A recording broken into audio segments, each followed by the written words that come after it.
What's up, Burn Nation? Welcome back to the Burn Bootcamp podcast. My name is Morgan Klein. I am one of your hosts on the podcast, and today I'm going to talk to you guys about navigating social media, but also navigating it from an authentic standpoint. So I'm excited to talk on this topic a lot. I have my own journey with social media, and I know so many of you likely do as well, whether that's positive or negative. I want to try to help you navigate how to approach social media in a positive way, and what are some tips and strategies and boundaries that you can create to make sure that you are being filled up when you open those apps and not torn down and detracted from your goals and your positive mindset that I want you to have. So let me talk a little bit about my personal journey with social media. You know, there's been days that I wish I never had social media. Let's be honest. You know, there's days I'm like, I need to delete all these apps. It's a total time suck. All I see is negativity. I don't want to be on here. You know, it's definitely a double-edged sword because it's also helped grow my business, and it's helped me get my mission and my message out to the world, and it's helped me connect with amazing women and men and people that are listening to me, people that are on my podcast that then go on my social media. So there is so many pros to social media, but there can absolutely be cons, right? Like I mentioned, it can be a time suck. It can be something where you're comparing yourself to what you're seeing on your social media feed, and it's messing with your mind. And you know, if you don't create some serious boundaries around it, it can really spiral you into the wrong direction. But it can also be a really great source of inspiration and motivation, and a reminder of life is real, and there's people out there that are going to share authentic content that's relatable to you. And it's a feel good when you know you can empathize with someone, that you're not alone in some of the challenging things that we have to go through in life. So that's how I like to lean into social media myself, and the content that I produce and what I put out in the world, but also what I consume is very, very important. And I think that's where a lot of people get it wrong, is they're consuming the wrong content, or maybe the wrong people or the wrong brands that are subconsciously messing with their own mindset of how they believe themselves or how the world is viewed. So I'm going to go through and talk a little bit about that highlight reel. Okay. That's my first talking point here, is the highlight reel. And I've definitely been guilty of this. Okay. Because here's why. I don't like to show up in spaces and be negative and sad. Like there's something about me that gets worried that that's not what people want to hear from me, right? They want positive Morgan. They want to know, like, they want to be motivated. They want to be inspired. They don't want to hear about negative stuff or sad stuff in my life. And so I struggle sometimes to open up that Instagram and that story and to like really bring people along in my life, because some days just aren't good, and they're not Instagram worthy days. And so I know that I've been even guilty of only posting highlight reels at times and thinking like, that's good content, and I'm not going to show them what's happening over here. That's the really hard and challenging stuff that I'm going through in my life. And so I've been trying to really challenge myself and push my own envelope of, hey, Morgan, you need to show up good, bad, and ugly. Because to be honest, the times that I show up in that space and I am vulnerable and I am real and I'm raw about what's happening in my mind or in my life, that's when I connect with people the most.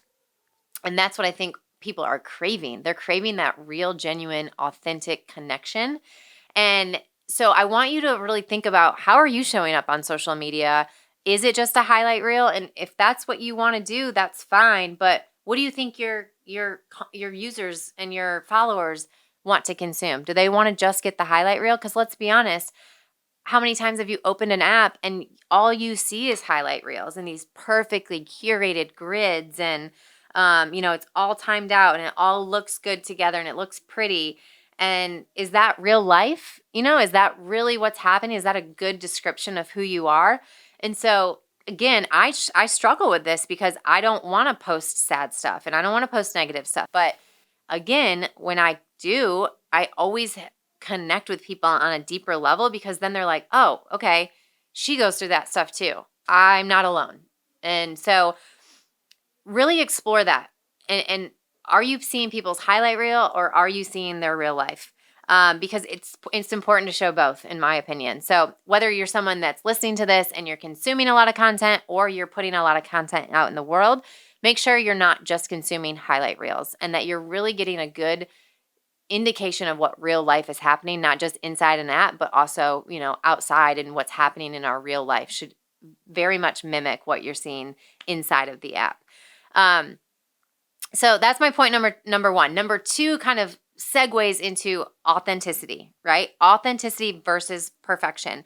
So again, I think that we get it in our heads that if we want to create this personal brand, then we need to have these perfectly, like the 9 squares all need to match, right? And it has to be this perfect rotation of a quote and, a reel and a picture and all of that stuff. And that may work, right? And that may be a really good guide for people to distribute their content. But again, is it a true description of who you are as a personal brand versus is this just curated for Instagram or TikTok, And it's funny because obviously TikTok, Facebook, and Instagram, they all have these different personas. Like you show up differently a little bit in other platforms. Like I feel like TikTok for me, if I'm scrolling, I'm just like either laughing or crying because I'm like laughing at the funniest things or I'm crying at a pregnancy announcement, And it's like TikTok for me is like a feel good social media account where I can kind of just let my brain wander and I can just consume some content that, again, makes me laugh or makes me cry, not in a bad way. Whereas like Instagram, obviously, I think is becoming more of this like perfectly curated social media feed. And, I would say that on Instagram, people are meaner and they aren't connecting as much. And it's really changing. The landscape on Instagram is changing. And I think that's why it's even more important to make sure you're truly putting out the content that's real and authentic, and you're also consuming the content that is real and authentic. I have learned over time that my vulnerability is really where people want to connect. So I just would encourage you that if you're afraid to push post on something that's on your heart and your mind to share, and maybe it's just you're like thinking, number one, people don't care, because that was my problem for the longest time and it still creeps up on me, is like, why would people care what I have to say or think about this topic, or why do people want to know what I'm going through, right? So I struggled a lot with like just why do people want to follow me? So, but I want to tell you, whether you have 1 follower or 1,000,000 followers, there's people out there that do care, just like they care about your story in real life, right? They care about connecting with you in real life. This is just another avenue for you to connect with them. And so I would just encourage you to push post more often and be vulnerable and be authentic and share things that could help somebody else, because you just never know who needs to read that message. And again, it may just be one person that reads that message and it completely changes their mindset or their outlook or their attitude for the day. So that's number one, is like, don't be afraid to share your story with people that maybe you don't think want to hear it. They truthfully do, as long as it's real and it's authentic. And then, I think the other point is always, who are you following, right? And so are they making you feel better or worse about yourself? Because I can tell you back in 2012, 2013, Instagram was just really starting to gain traction. And that is when I transitioned my career from being in corporate at Kellogg's to being a personal trainer full-time, quitting my job and starting Burn with Devin. And I can remember I would search hashtags, and then I would just start to like consume all this content about personal trainers and, Fit Life and, Fit Mom and all the things. And then I would follow those people. So now, of course, in my scroll every day, I'm seeing 6-pack abs and I'm seeing, toned biceps. And like, I was just consuming myself with this fitness culture that appeared to be the way that you need to be if you're a personal trainer, if you're fit. But here I am, then I would look in a mirror and I'd be like, I can't get to that level. I can't get to that physique. I can't get the 6-pack. I can't get the biceps. I can't get toned the way I want to. And it would like really bring me down and make me completely compare myself to what I was consuming.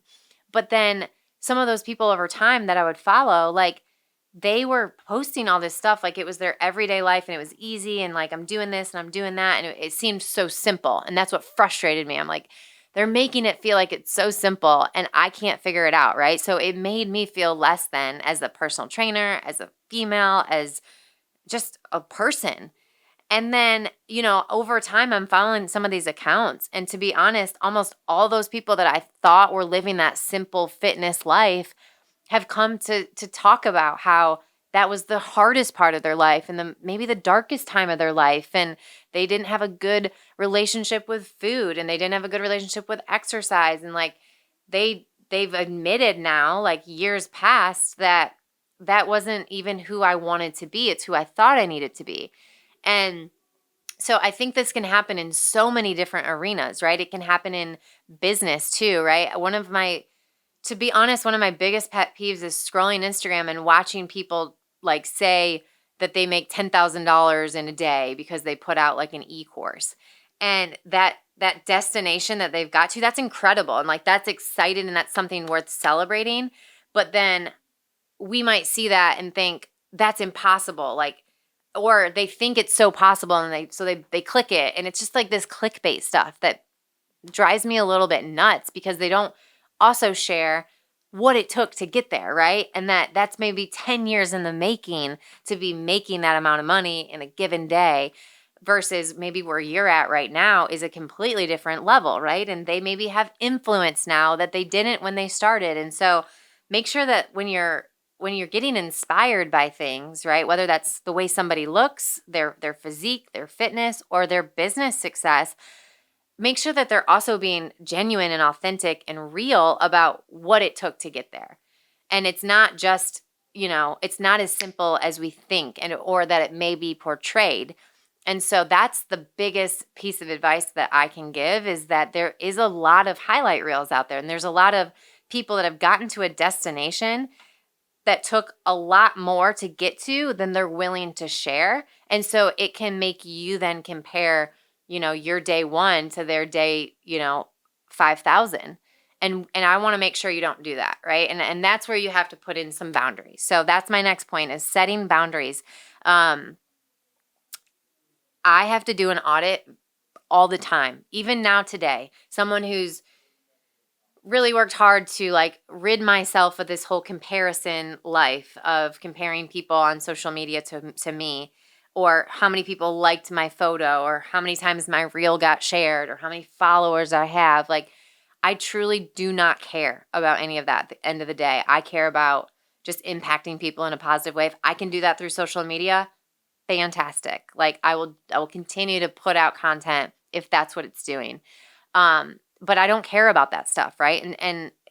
And some people do, but don't compare your followers to somebody else's followers because there's so many hidden things out there, guys. There's bots. There's, you can buy followers. You can do all these sneaky things to make it be perceived that they're this big influencer and this big success.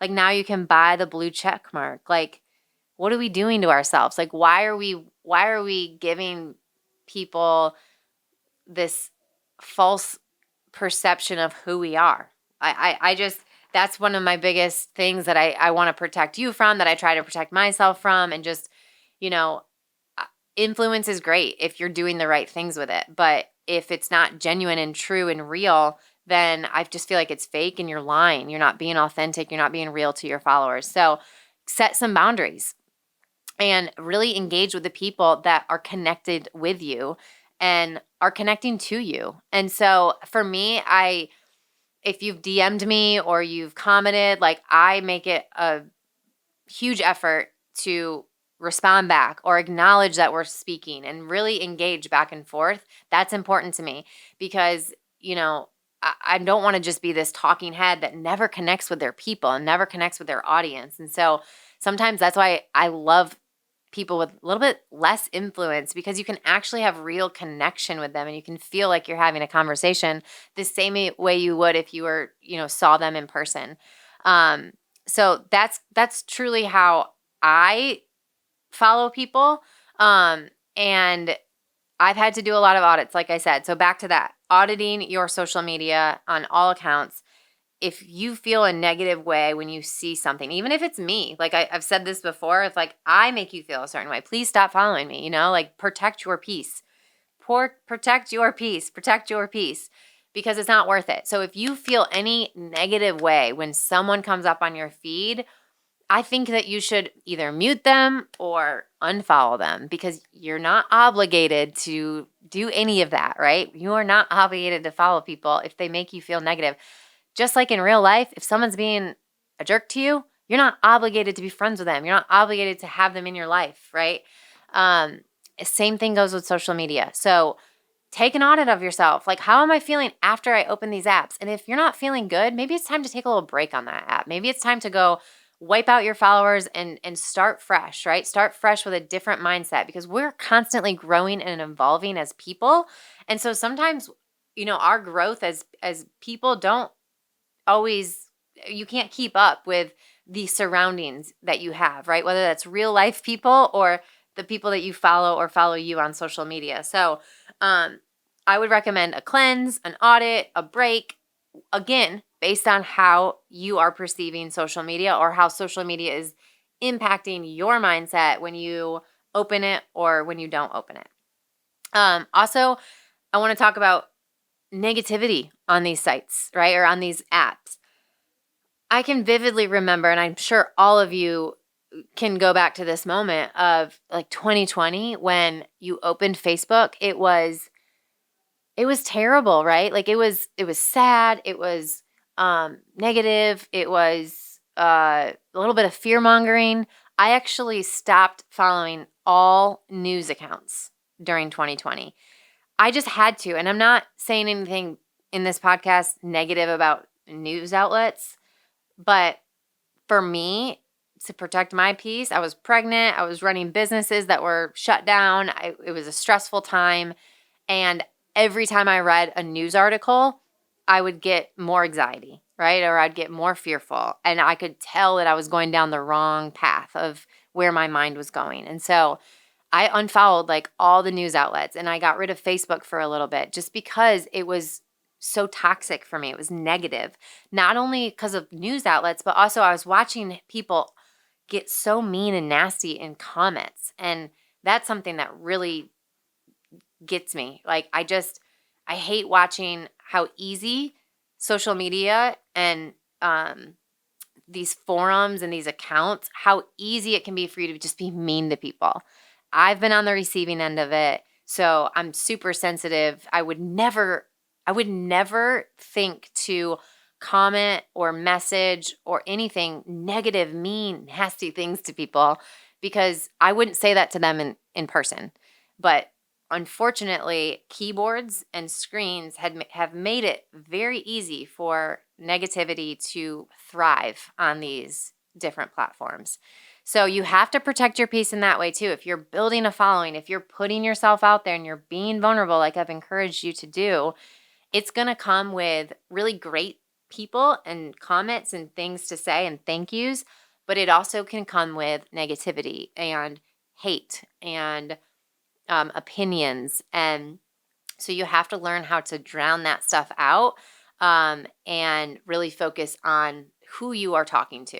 And most of the time, you're not talking to the people that are negative and want to bring negative energy to you because they would likely never come up to you in person and say those same things. So to me, they're just being cowards, right? They're just being able to push something through their phone or through their keyboard that makes them feel good in a moment, but they would never have the courage to actually say that to you in person. So that comment should just not be valid. And easier said than done. Usually negative comments and negative opinions, stick in your head way more than the positive. But I'm here again to just reinforce that should not be where your focus is. Your focus should be on what are the positive things, who are the positive people, what are they saying? And hey, if you're getting all hate and all negativity, then maybe you do need to check yourself a little bit, but that's usually not the case.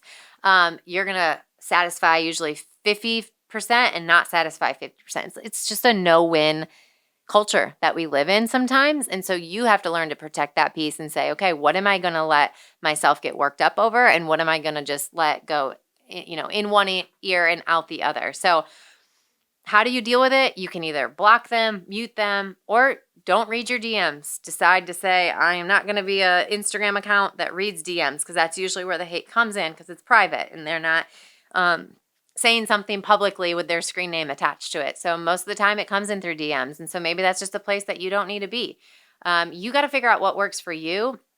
What personally works for me is kind of to read something and then either say thank you for your feedback, because again, I do acknowledge when people reach out to me. However, if it's really nasty, like I just either block them, mute them, or I don't respond and I just kind of move on with my day and remind myself of positivity that I am, creating and the positive feelings that I'm getting back from followers. So setting boundaries is a very big one. And listen, everybody deals with that, whether that's on social media or not.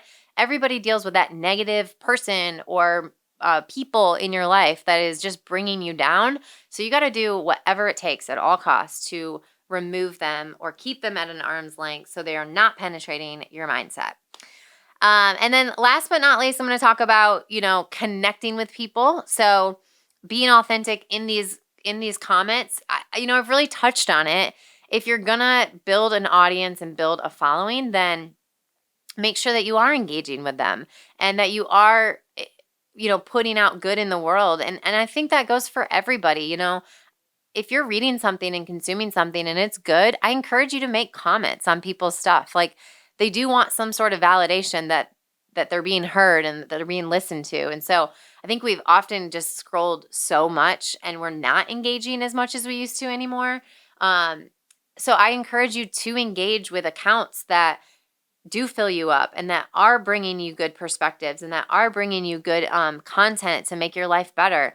Otherwise, they don't really know if it's worthy or not, and they may stop posting. And so I think both sides of it, it's engagement with your different online communities, whether you're in forums on Facebook and the moms group on Facebook, and there's people out there asking for advice. They don't have to be these big influencers. I'm not talking about that. I'm talking about who are you connected with on these platforms and how can you start to engage with them in a way that you would want in real life. I think that's the way we can best use these platforms in a positive way, is use it to our advantage. Technology is a great thing. We don't get to see people all the time, or maybe would never have been connected to that person have it not been because of social media, and you just stay within your community and where you live. This is a way to get out there and meet people that have different walks of life, that have different perspectives, that can teach you stuff, that you can teach them stuff, but it has to begin with engaging with those communities. So I would encourage you to do that in a supportive and an empowering way. So that's what I have for today, guys. Thank you for following me. Thank you for listening. If you haven't, make sure that you are following our Burn Bootcamp account on Instagram at Burn Bootcamp. You subscribe to this podcast and you've shared it. You've rated it. You've given us feedback. We always love feedback. And we will talk to you next time. So thank you for joining. 2 claps on 2. 1, 2.